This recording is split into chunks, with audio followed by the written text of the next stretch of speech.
Another characteristic of the learner is ability. It is the way in which an individual is able to learn, process, and apply new skills. It incorporates factors like sense acuity, sharpness, perception, reaction time, and intelligence. And these, when they all combine, allow the athlete to do what is intended to do. An athlete who can progress through the stages of skill acquisition quickly is often seen as a natural at the sport.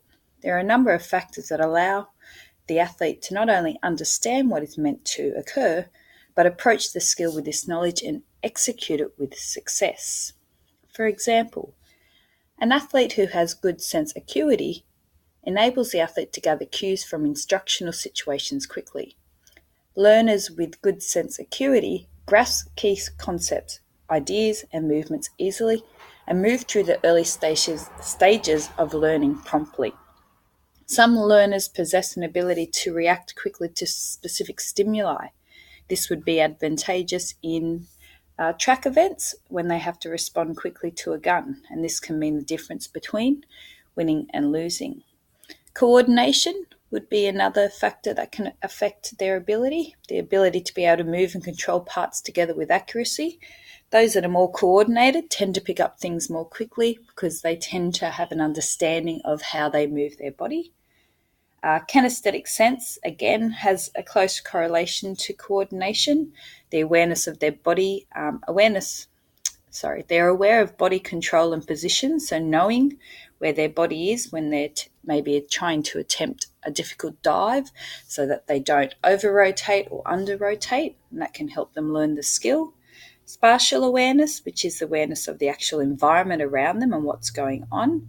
So if you're aware of positioning of yourself, teammates, the opposition, the actual apparatuses that you're using, this can help you to understand more difficult skills. Now remember that regardless of what type of skill it is, you still would probably go through the stages of skill acquisition. So even a more difficult skill, if an athlete has this type of ability, the spatial awareness, they'll move through it more quickly than someone who lacks it.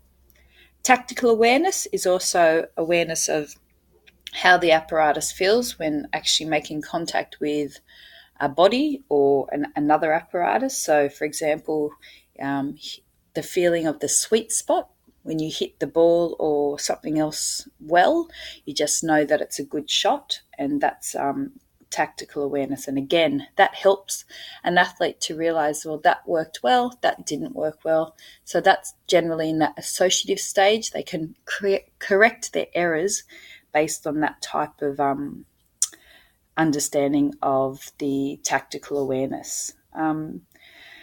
Some other things may be that athletes are able to comprehend practical skills, solve problems and generate solutions and make decisions. So these can obviously help an athlete pick up skills, but also could be useful in things like being a captain or other organisational roles within the team and on the field.